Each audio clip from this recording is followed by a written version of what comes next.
So what's up, guys? Today we're going to be reacting to some scary videos. Ooh, I'm about to be scared. I'm gonna turn on my camera. Oh, we about to be reacting to some scary videos. I'm scared for this. You can see my screen. I'm pretty, cause I can see my screen. Alright, so gotta look up scary videos. SCA, scary videos. It's right there. You feel it? I'll put it right here.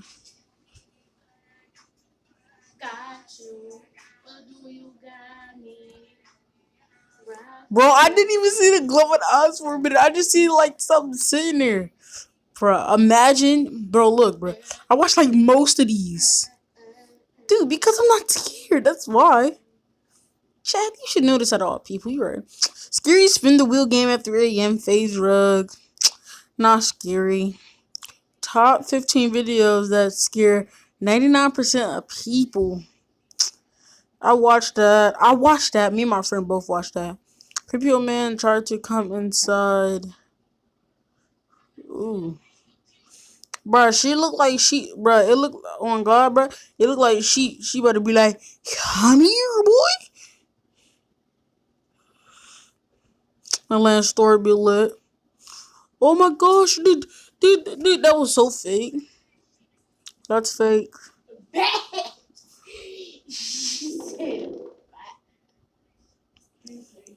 Everybody know I beat Krampus. Simple, bruh. Simple, bruh. I beat that nigga Krampus. I beat his boy. You mess with me. Yeah, that nigga, look, bruh, that nigga coming out the floor.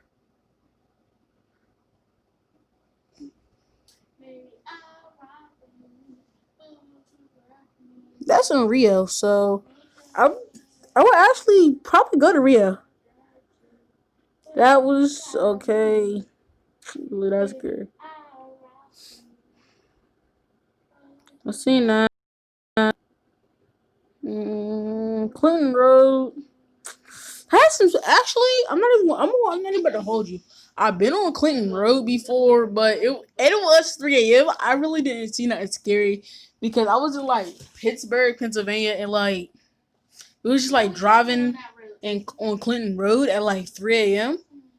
and like I seen a dude just standing there in the middle of the road. Bro. I was like, oh my god, I can't roll back that footage because I don't have it on this phone. It was on my other phone. So yeah, otherwise I will roll back the footage.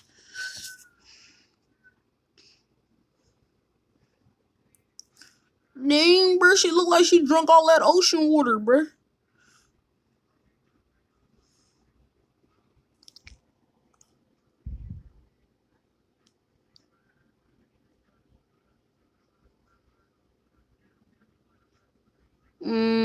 Yes, it's so far. Damn, bro. Damn, bro. I'm looking for a video with infinite list. You heard?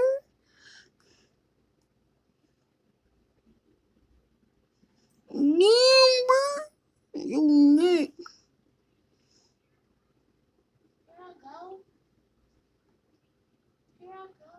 They got no faces. They got no faces. Oh no.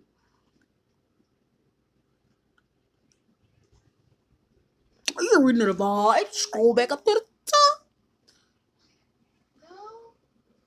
None of these look scary though. That's all we're just scrolling like that.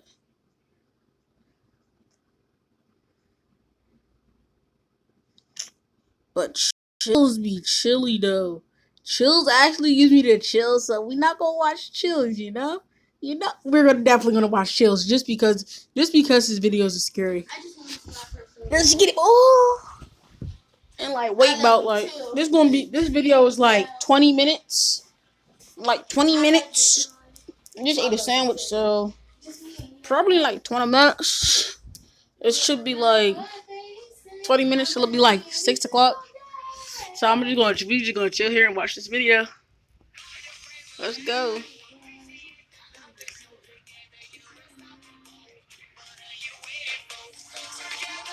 Turn up the audio some so we can hear it.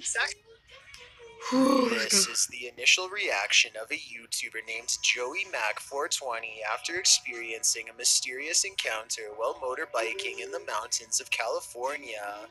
And it was all fun and games until Ghost Girl just comes out of nowhere. He and his friend are out on a long bike trail with no one visible for miles and no reason for anyone to be out there with them. Everything is going fine until at one point the trail dips along the base of a mountain and runs parallel to a creepy section of woods. Joey comes around a corner and is surprised to see this person approaching him. Someone who he's never seen before and yet who looks strangely familiar.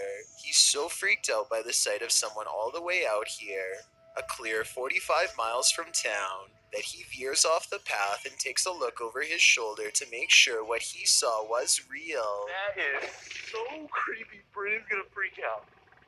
Do I go back and look for him? What? Where did she come from? She walks by, but something is really off about the way she looks to him. He can't tell what it is, but it scares him bad. A close-up shows some reasons why. She's walking straight ahead and doesn't turn to notice him at all. No wave or acknowledgement or anything. Last, she seems to be holding something. When his friend drives by a short while later, he says she behaved differently and ran straight at him. I think she appears to not be in the right mental state, since she was all by herself in the mountains, walking a long distance without any shoes. That's when Joey remembers a missing persons report around this area from not too long ago, and I think this was very smart thinking on Joey's part. He checks the database and brings up this photo.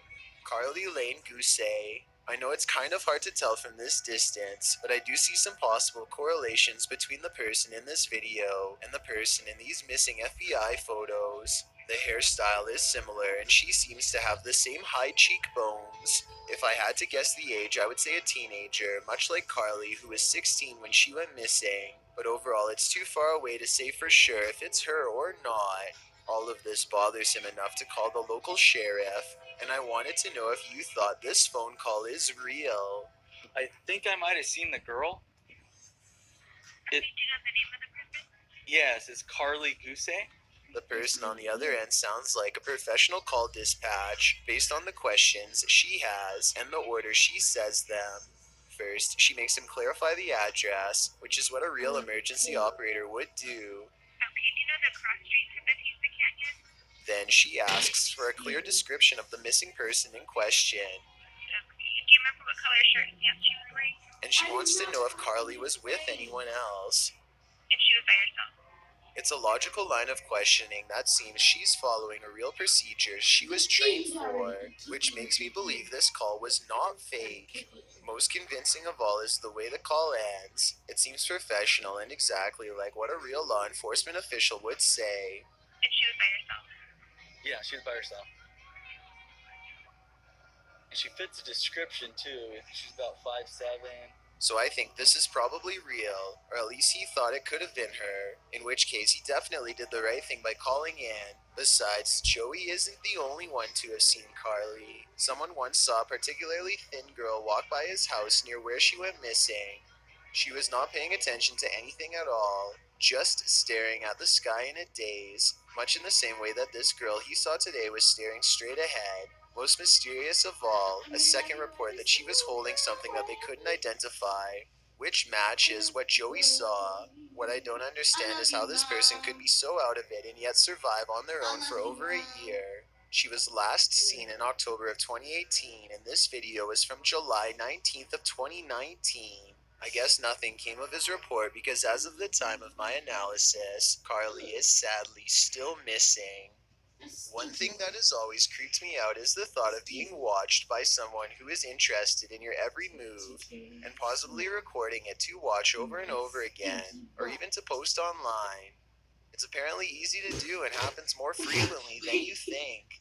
In early 2019, an Airbnb traveler named Max Fest rented this room to rest his head. Does it look normal to you? If so, you could be getting spied on tonight.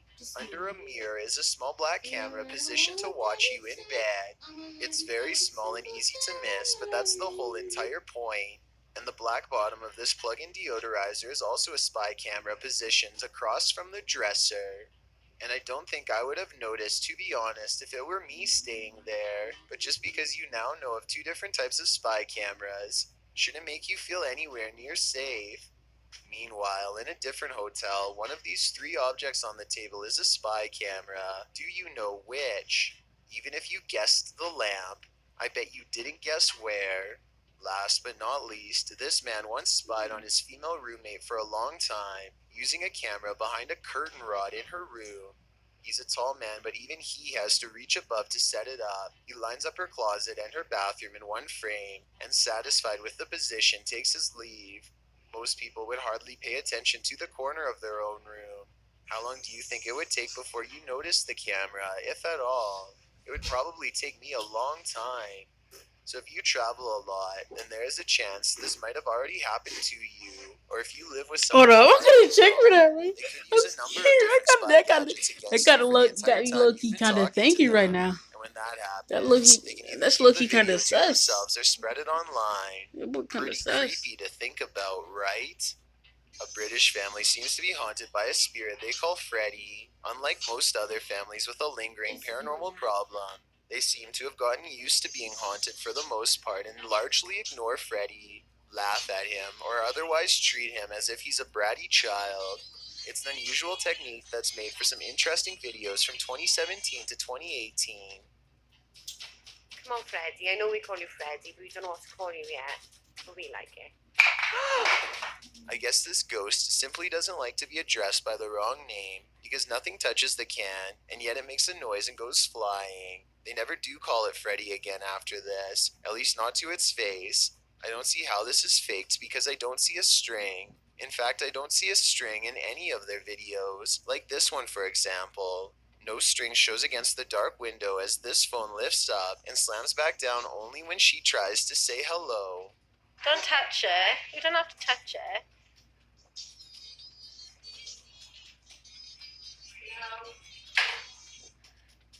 And later they turn the light on just to prove that it's not fake. Come on. Light on. Put light on.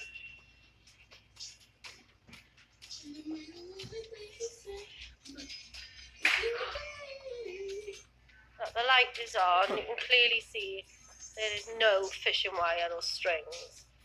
If this isn't a ghost, then tell me how it's being done because I really don't know. It's just hovering. Come on. Most of the activity seems to be happening in this living room. When they are all in the kitchen, stuff in the room always seems to move, almost like Freddy is trying to get them to come over here. Aside from the phone, this dog picture seems to be its next favorite object to animate and suspend in midair. You'll be alright. Oh, yeah. I'm not lying, the picture is levitating. Well, I'm just gonna take this ad break to kind of get my mind wrapped around what I just seen. Okay, back to the video. I mean, yeah, let's go. I can't. I suppose somebody could have been standing on a ladder off camera and using a string for the last video, but I don't see it. And there are other videos like this one where they show the full room. And look at that flashing red light. It looks like the ghost may have left them a voice message, which they unfortunately don't play. I would have really liked to have heard Freddy's real voice. Here they are on a different day, standing all the way on the other side of the house, and here the picture is bobbing up and down all on its own, while the curtains move about on their own. The windows are up, so it's not somebody running a wire from outside. There's just no easy explanation for this one. Then, to make matters even more confusing, the picture simply drops on its own as if the ghost is done playing with it. When the mother goes to pick it up, the overhead lamp starts swinging all on its own. Swinging lights are another tactic Freddy uses to try and drive them mad. It is one of the things that seems to honestly annoy the mother, and that's probably why Freddy is always doing it so often. First, it swings back and forth, and then when that fails to get a reaction from them, it starts to move in small nauseating circles. Before you say that the camera person must be pulling on it with a string, consider that there is clearly no string to be seen, and that the light over the living room, where no one is standing mind you, is doing the exact same thing. Plus, I really don't think they'd risk breaking the lamp by swinging it this hard themselves, and the more they ignore it, the harder the lights swing. Freddy gets so upset that he figures out how to express his anger in a new way. The door. Look at that. The door's never done that, ever. Wow. Nobody touches the door at all. Nobody is anywhere near that part of the house. At 49 seconds is when you should be able to see a string connected to the door, but even at half speed and zoomed in, no string is to be found. It's truly closing by itself. And in this window, where objects are always moving, stands the outline of Freddy. Some videos seem much more easy to explain than others. Somebody could be shaking the table from underneath. What? The table's moving. Alright, stop that now. Look at the cat. I know. While other videos seem unexplainable even years later, I would have liked to have seen the other side of this picture to see if they were using high-powered magnets, but I guess we'll never get the chance. I find it interesting that Freddy seems to be confined to the kitchen and living room areas. Something bad must have happened here to confine it to these areas of the house. Perhaps its anger will one day allow it to explore the rest of the home. In the meantime, they don't know what it is or what it's trying to tell them, and they don't really seem to care, and their indifference only seems to make Freddy grow more determined to grow stronger and show them his true form. There have been some odd cemetery happenings that have been freaking me out lately. Weird occurrences that I hope don't signify a new trend. Take this video from 539 Productions, for example. He's walking around the graveyard for fun, as he tends to do, and he goes all the way back to the oldest row of markers, ones that border the forest. Right next to this one is a mysterious opening that looks like it goes all the way down, presumably 6 feet under. To clarify, it's not the right size for someone to go down into, but rather the right size for someone to squeeze up through, as if someone who had been buried recently had clawed their way to the surface. I know it sounds far-fetched, so maybe it's just an animal den like 539 Productions suggests. At least I hope so. But when he finds another hole at a completely different graveyard, it really starts to make you wonder what's going on. I mean, the hole is the exact same size and the exact same placement as before. And again, it looks just wide enough for a person to squeeze through. And when you look at videos like this one, where a man apparently smashes through the casket at his own ceremony in Brazil, it starts to become a little more believable that this scenario could happen while underground. Look at the patch on this government agent's sleeve. These don't look like regular police to me. After a while, they back away and seem reluctant to touch him, which makes me wonder why. And finally, this is one of the more recent graveyard videos to go viral. Family and friends gather around. A man named Elliot, who passed away days ago, suddenly he sits up at 13 minutes and looks around, stunned. This video looks like it was set up because I'm pretty sure he's breathing at 10 minutes and 2 seconds, well before he supposedly comes back to life. But just because I don't believe this video is real doesn't mean it's not creepy to think about. And it also doesn't disprove the other strange graveyard sightings. I've got a challenge for you. Since you've made it this far, why not like this video and hit subscribe in the next 5 seconds? Because I upload 4 new scary videos every week. If you're curious about what I look like in real life, then go to my Instagram at DylanIsChillinYT and tap that follow button to find out. Number 1.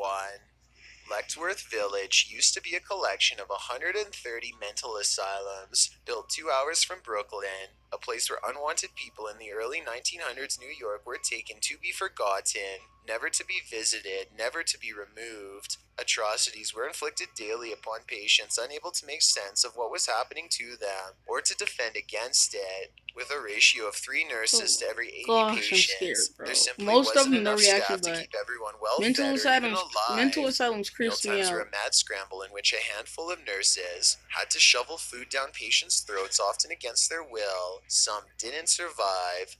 Their bodies were branded with a number and taken to a cemetery in a nearby forest. Lechtworth Village did not shut down until 1996, 85 years of suffering total.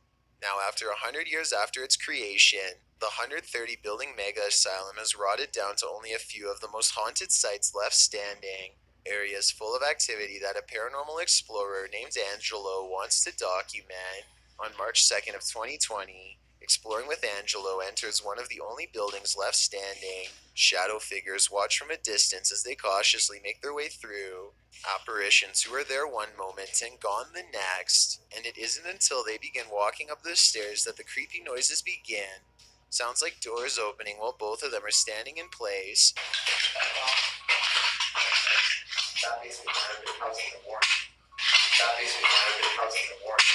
Or this low croak right behind them at 4 minutes and 46 seconds. That's weird. Or when they get to the top and find the doors wide open leading into the dark forest. So if this door is already open, then explain this. But these stairs are all made of metal.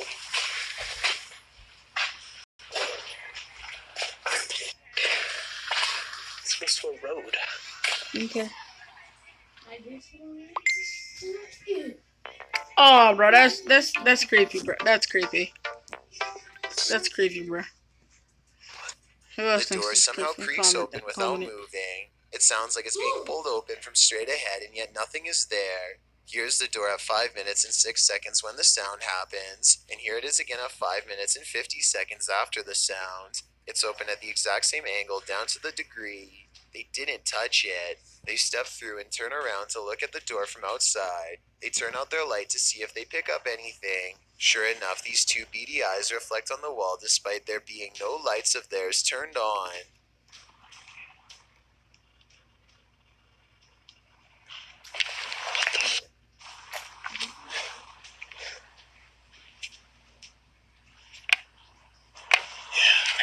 At 6 minutes and 25 seconds, they hear and see something jump across the camera. When they turn their lights back on, it's gone. They explore a few other rooms, and when they retrace their Wait, steps, what? the phantom doorway opens once more.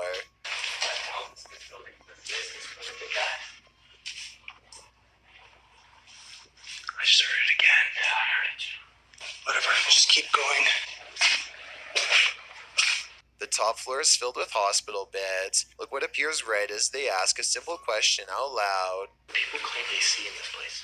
Shadows. A glowing circle floats by in response, and soon a bad feeling rushes them off of this floor. But as they are leaving, they hear this noise coming from a different building, one deeper in the forest. That's what we've been hearing. That's what we've been hearing, but that's coming from the forest. Angelo is walking towards the noise when it becomes evident that they are surrounded. What? They are looking one way when a hiss comes from the opposite direction. I don't know. Oh, what the? What's that? Up ahead is another asylum building and more voices. Yeah. Oh, yeah, you're right. That's where the noise is coming from. And this large white sideways face peering at them from inside. As they walk around the perimeter, all of the commotion strangely stops. The forest is as silent as can be. But as soon as they enter the building, they hear the noise again. Something is playing with their mind. Inside is little more than room after room of decaying white wallpaper. When they reach the end of the hall, they hear heavy footsteps from where they just were. This sounds like real fear to me.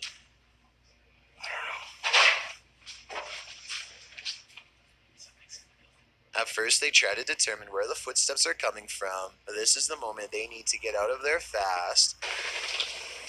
Ever since we got here. Yeah. Oh my god. Jesus Christ. They face their fears long enough to stop and turn around one last time to confirm they were really being followed. Anything there?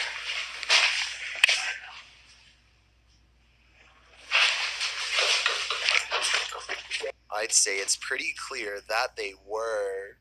Are the people who claim to have spotted Siren Head in real life really telling the truth? Let's take a look and find out.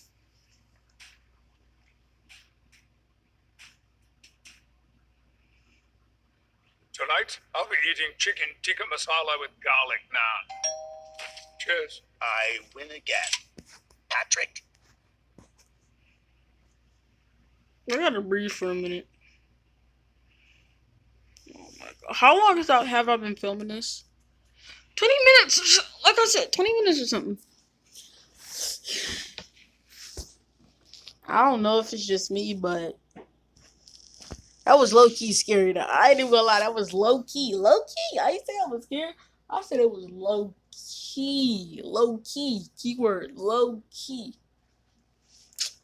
Wasn't that scary, so yeah.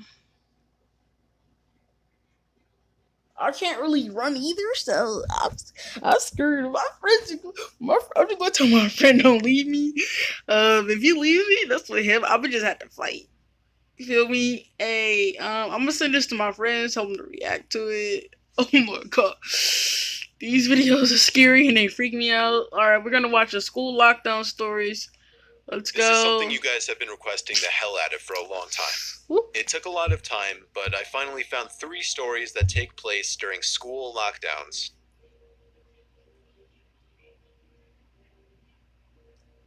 It was a typical boring day in calculus, only it was Friday, 7th period, meaning the week was almost over and spring break would finally be upon us, so everybody was getting antsy in their seats, I could tell.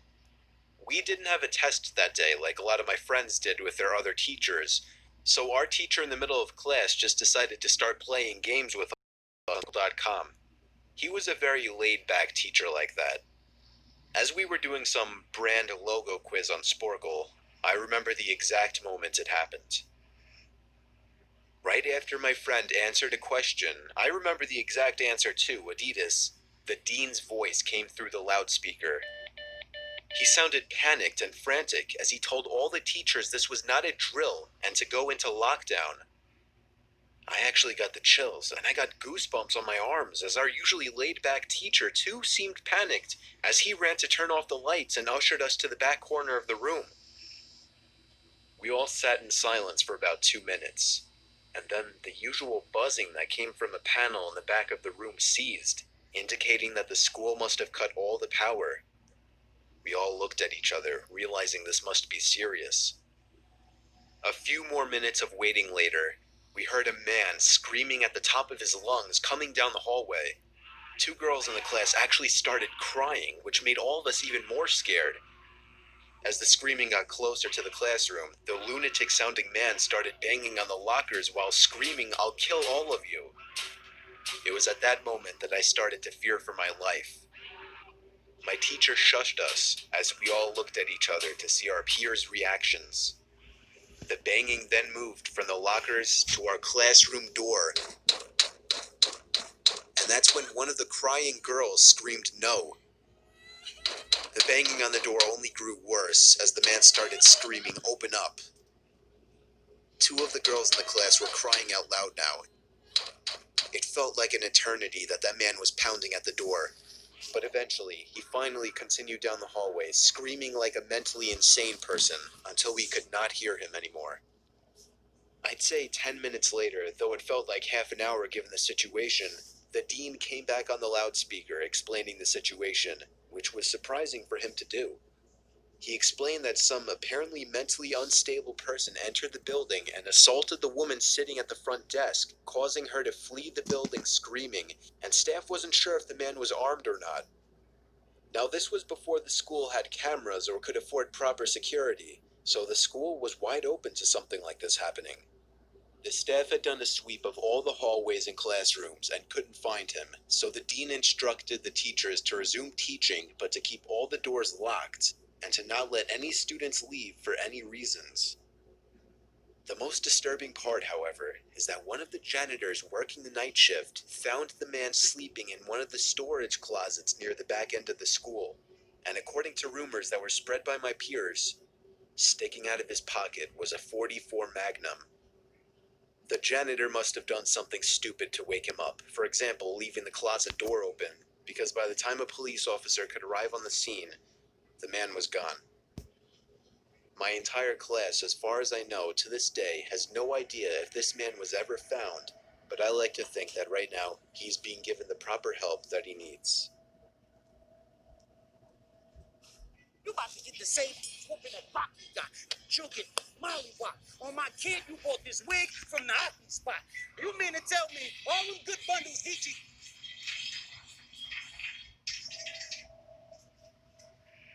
I'm just stuck on that first story. My school has 2 lunch periods. First lunch period is for all 6th graders and some 7th graders. The second lunch period is for the other half of the 7th graders and all 8th graders. The lockdown happened in the beginning of October. The day the lockdown occurred, it was overcast and rainy. During the first lunch period, I heard 4 loud booms. I personally thought it was thunder, but the entire lunch crowd started screaming. I was thinking those kids were just serious pussies, but the campus security came in and started yelling at people to go into the multi-purpose room, and the kids who were in line buying lunch had to throw out their lunch and come inside. Me and some friends went inside the room along with a huge group of other kids. Everyone was curious as to what was happening. Our multi-purpose room is huge, and the back wall of the room is made of see-through glass. When me and my friends were rushed inside the campus, security was covering the glass with the curtains, and there were adults at every exit. My friend Eric was curious, as of us, so he asked one of the adults what was going on. When he came back, he said, "You know how right in front of TMS there's those houses?" I replied, "Yeah." "There's this mentally disabled, crazy man that barricaded himself in front of his house, and he's threatening to commit suicide and kill the cops if he's evicted. He was walking around outside of school watching kids in a weird way," Eric told us. It turned out the man was also a registered sex offender, making matters worse. We were stuck in the multi-purpose room for a whole hour, taking up 2 periods. After the whole thing was settled, we were escorted to our classrooms one by one. I later found out that the man lives next to my friend Brandy, who told me about the previous Halloween when she saw the same man at his window cutting his arm and writing in his own blood, "Don't come here or I'll kill you," on his window. Of course, being Halloween, people, including Brandy, assumed it was just for the holiday. But after this horrific incident, we knew this man was mental, and we're glad he never got... I'm sorry about that. We had a little interruption. Ooh. near us. God, this is scary.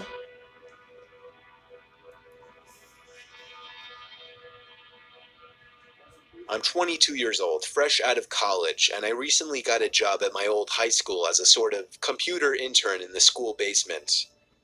The basement of the school is very messy and disorganized, but there is a small 3-person office that's actually very nice down there.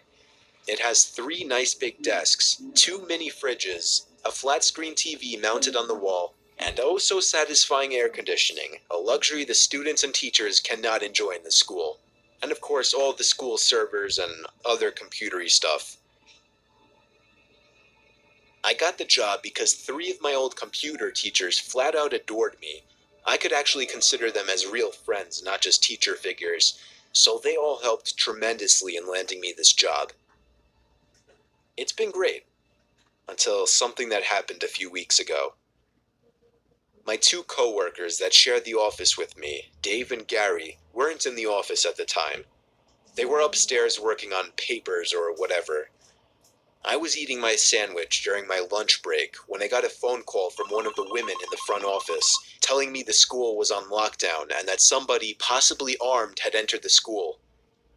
There wasn't much that I could do other than turn off the lights because, surprisingly, as nice as this little office was, it didn't have an actual door to it, just a big opening, and the door to the whole basement didn't even have a working lock. For my own safety, I did turn off all the lights in the office and my computer screen. I kept my phone on the desk, texting both Gary and Dave, but they wouldn't respond. I sat down there in the dark, playing games on my phone for like 20 minutes, waiting for the call from up front to tell me to resume working.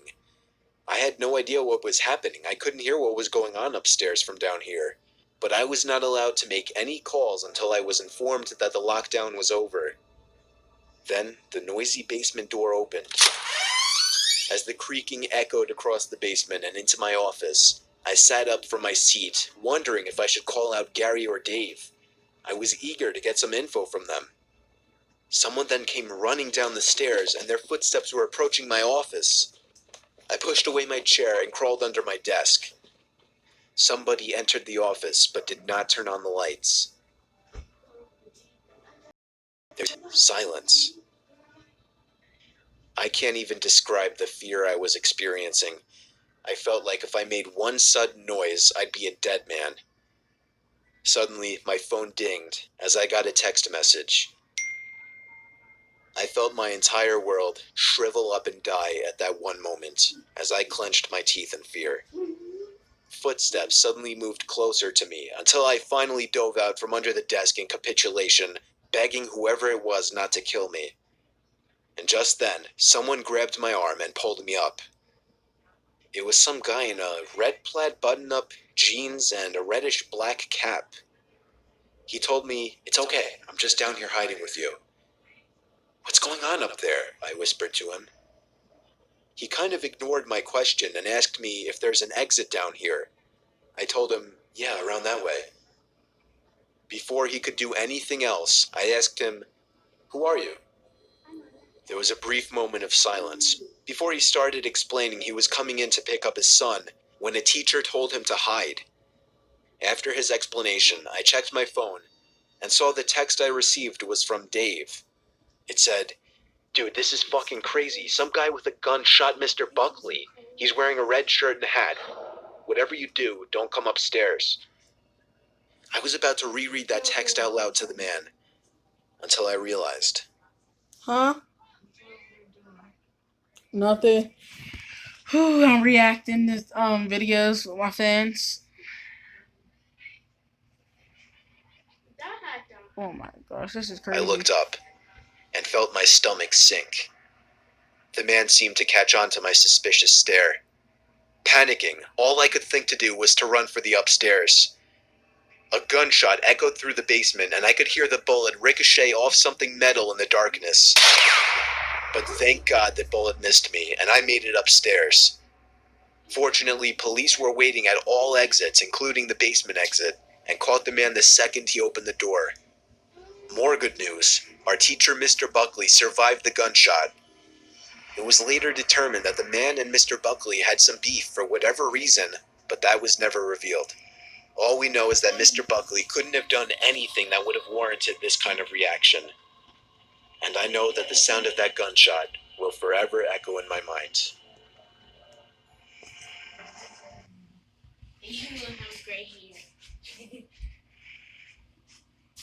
Hello, I'm Corporal Skinner with the Columbus Police Department's Training Division.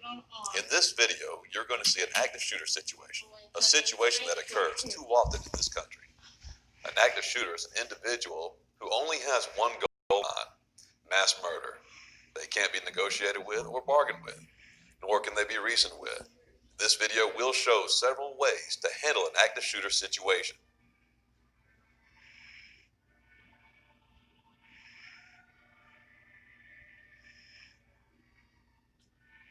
Active shooter training needs to be as realistic as possible.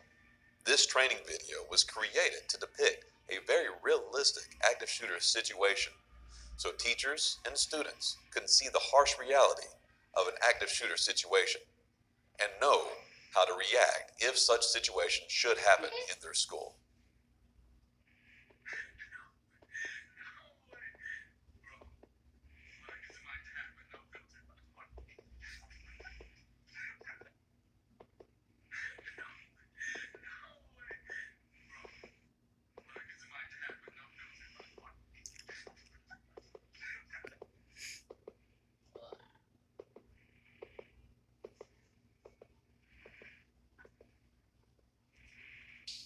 Hey guys, another episode of Drew's Webcam, and today joining us is Lovey Lauren. Say hi, Lauren.